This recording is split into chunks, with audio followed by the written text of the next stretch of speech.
Hello students, I'm Rashmi Singh and welcome you to my YouTube channel Rashmi Singh Classes. Today we are going to discuss about the Khilafat movement and non-cooperation movement. In the previous part, we discussed about the Rowlatt Act and Jallianwala Bagh massacre. And Khilafat movement. What is Khilafat movement? Khilafat movement, after the First World War, Britain imposed humiliating terms on the ruler of Turkey.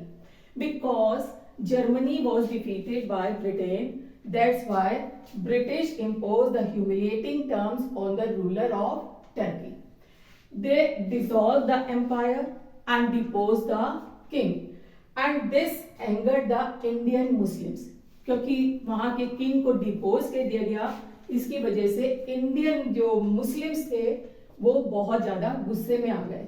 Because this Turkey king was considered as a political as well as the spiritual leaders of the Sunni Muslims all over the world. सारे world में Sunni Muslims का spiritual leaders की तरह इसकी पूजा की जाती थी या इसको माना जाता था, और इसको डिपोज कर देने की वजह से this angered the Muslim community. Clear? And they started the Khilafat movement in 1920 under the leadership of Ali brothers. और इसके खिलाफ उन्होंने खिलाफत मूवमेंट स्टार्ट कर दिया ब्रिटिश गवर्नमेंट के अगेंस्ट में, क्योंकि ब्रिटेन ने ह्यूमिलिएटिंग टर्म्स इंपोज की थी और हमारे यहाँ ब्रिटिश गवर्नमेंट थी, तो उसके खिलाफ इन्होंने एक मूवमेंट स्टार्ट किया known as Khilafat movement under the leadership of Ali brothers. Mohammad Ali and Shaukat Ali दो भाई थे, उनकी लीडरशिप में ये खिलाफत मूवमेंट स्टार्ट किया गया. Clear? Indian Muslims were keen that the Khalifa be allowed to retain control over Muslim sacred places in the erstwhile Ottoman Empire. यहाँ पे जो इंडियन मुस्लिम थे उनका ये मानना था कि खलीफा की जो पावर है उसको रिस्टोर करी जानी चाहिए, उसको डिपोज नहीं करना चाहिए, क्योंकि किसी भी स्पिरिचुअल लीडर को डिसरिस्पेक्ट दिया जाता है तो जो उसके फॉलोवर्स हैं उनमें एक गुस्सा आना एक स्वाभाविक सी बात है. तो इस वजह से ये खिलाफत मूवमेंट स्टार्ट हुआ. Gandhi ji found it to be a golden opportunity to unite Hindu and Muslims. Gandhi ji को एक गोल्डन अपॉर्चुनिटी नजर आई कि इस तरह हम हिंदू और मुस्लिम को यूनाइट कर सकते हैं, और उन्होंने भी Gandhi ji and Tilak joined this खिलाफत मूवमेंट. इस खिलाफत एक्टिविटी खिलाफत मूवमेंट को गांधी जी और तिलक ने भी ज्वाइन कर लिया और इसको एक अपॉर्चुनिटी की तरह देखा. और they urged the Congress to campaign against the Punjab wrongs, जो पंजाब में जलियांवाला बाग मैसेकर हुआ था, एंड टर्की रॉन्ग जहां पे खलीफा को डिपोज कर दिया गया था, एंड दे डिमांडेड स्वराज, और उन्होंने स्वराज की डिमांड रखी और ये कहा कि हम एक नया मूवमेंट स्टार्ट करेंगे known as non cooperation movement. किसके अगेंस्ट में? Punjab wrong and Turkey wrong के अगेंस्ट में, and they demanded swaraj also, और उन्होंने नॉन कोऑपरेशन मूवमेंट स्टार्ट किया. On 1st August 1920, Gandhi ji gave the call for an all India non-cooperation movement. और उन्होंने 1st August 1920 को ये लागू करा non cooperation movement. And movement gain momentum in 1921 and 22. 21 and 22 में इस मूवमेंट को एक बहुत बड़ी एक स्पीड मिली, मोमेंटम मिला. And on the same day the Tilak expire, और जिस दिन लागू किया गया उसी दिन तिलक की डेथ हो गई. एंड गांधी जी ने जो एम रखा था अपना, demanded the Swaraj through non violence. उन्होंने नॉन वायलेंस, और उन्होंने कॉल फॉर, किसके लिए कॉल किया? बॉयकॉट. उन्होंने कहा हम सब चीज की बॉयकॉट करेंगे जो भी चीज रिलेटेड है ब्रिटिश गवर्नमेंट. तो क्या क्या हुआ इसमें? British titles and honours were renounced. British ने जिनको टाइटल और ऑनर दिया था वो सब वापस करने शुरू कर दिए. जैसे मैंने आपको बताया था, एक रविंद्रनाथ टैगोर ने भी अपना एक जो टाइटल था उसको रिनाउंस कर दिया था. गांधी जी, जितने भी लीडर्स थे, जो भी उनको टाइटल्स और ऑनर्स दिए गए थे, वो गुस्से में उन्होंने रिटर्न करने शुरू कर दिए. Many renowned leaders, Chittaranjan Das, Motilal Nehru, S C. Bose, Rajagopalachari, they gave up their career. उन्होंने अपने कैरियर को छोड़ दिया, अपने ऑफिसेस छोड़ के they joined the non cooperation movement, और उन सब ने नॉन कॉपरेशन मूवमेंट ज्वाइन कर लिया. Clear? The Congress boycott the council election. Council election थे लेकिन कांग्रेस ने उसको बॉयकॉट कर दिया क्योंकि उनके सामने जो एक सबसे बड़ा गोल था to launch the non cooperation movement and participate in it, उसकी वजह से जो काउंसिल इलेक्शन थे वो भी बॉयकॉटेड हो गए. And students left their colleges. Students ने अपने कॉलेजेस, स्कूल सब छोड़ के they join the non cooperation movement. समझ में आया आपको? And people let public bonfire of foreign goods. Foreign goods की पब्लिकली होली जलाई गई, कपड़े वपड़े सब जला दिए गए कि उन्होंने अपना गुस्सा प्रकट किया, अपना रिसेंटमेंट प्रकट किया ये ब्रिटिश गवर्नमेंट को. तो ये सब काम होने लग गए because of the call of non cooperation movement. लेकिन ये जो थी, but all these were merrily the tip of iceberg. लेकिन ये जो एक हमने इतनी सारी चीजें देखी, ये एक आइसबर्ग की तरह. आइसबर्ग कैसे होता है? जैसे ये समुद्र है, दिस इज द आइसबर्ग, और नीचे बहुत बड़ा होता है. तो ये सब जो एक्टिविटीज हो रही थी ये लाइक दिस आइसबर्ग की तरह थी. और इसके अलावा बहुत सारी चीजें हमारे देश में शुरू हो गई. कैसे? Peoples initiatives. पीपल ने किस तरह इनिशिएटिव लिया because of this cooperative non cooperation movement. Gandhi ji aim. Gandhi ji का क्या एम था इसको नॉन कोऑपरेशन मूवमेंट का? Swaraj. Because they demanded swaraj through non violence. Means जो नॉन वायलेंस था वो इनका मेन एम था कि हम स्वराज चाहे 10 साल बाद मिले, 15 साल बाद मिले, लेकिन हमें नॉन वायलेंस मेथड के थ्रू ही स्वराज लेना है. Clear?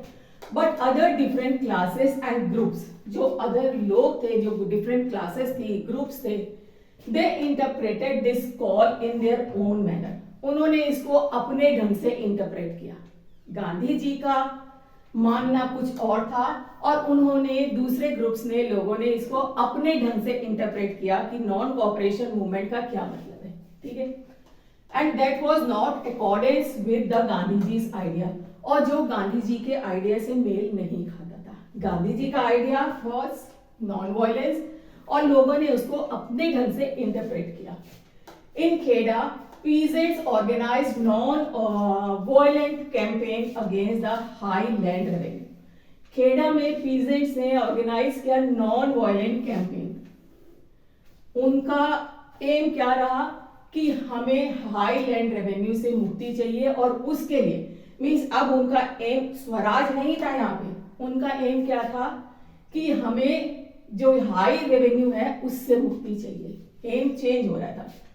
And second, in coastal Andhra and Tamil Nadu, liquor shops were picketed.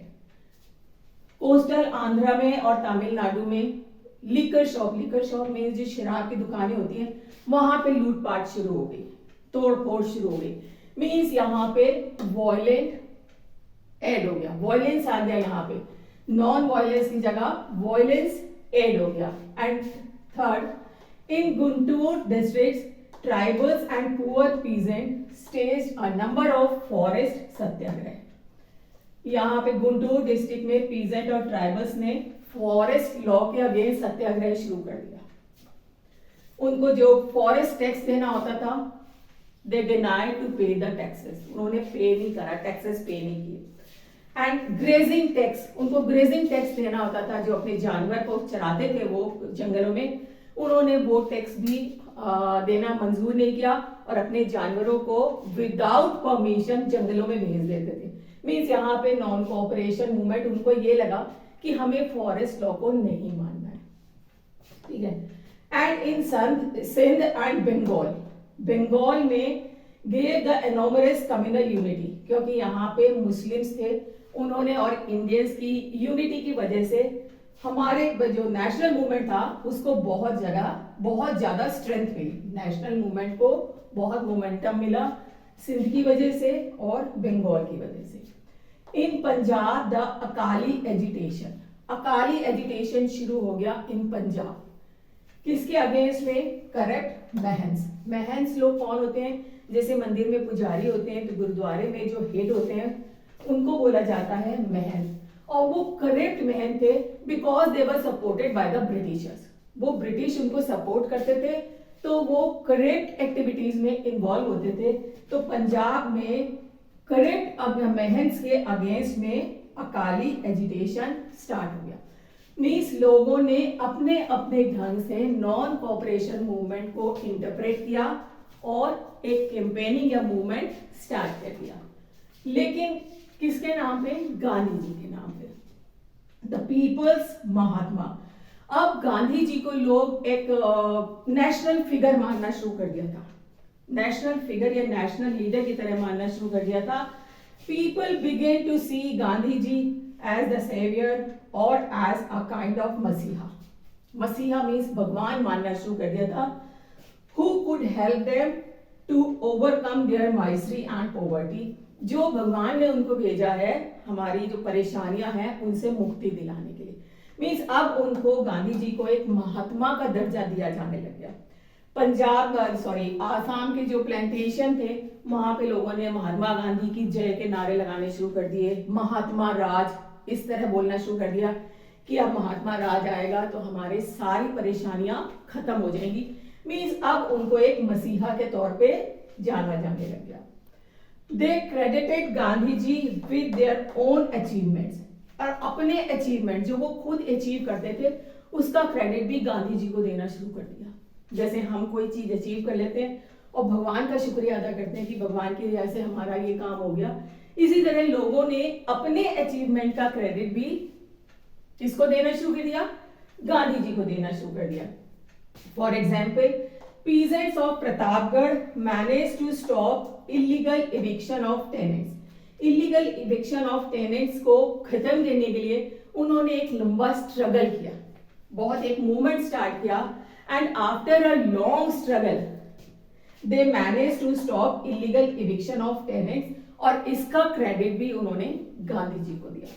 तो अब ये देखिए गांधी जी इस समय एक नेशनल फिगर, नेशनल लीडर की तरह इमर्ज हुए और लोगों ने उनको भगवान या खुदा मसीहा मानना शुरू कर दिया। ठीक है बेटा, इसमें तो इस पार्ट में हम इतना ही करेंगे। आई होप आपको समझ में आ गया है। और नेक्स्ट पार्ट में हम करेंगे what happened during the 1922 to 29। 1922 से 29 तक क्या क्या एक्टिविटीज हमारे देश में हुई वो हम नेक्स्ट पार्ट में पढ़ेंगे। अगर आपको समझ में आ गया है then like and subscribe the channel and press the bell icon. Thank you.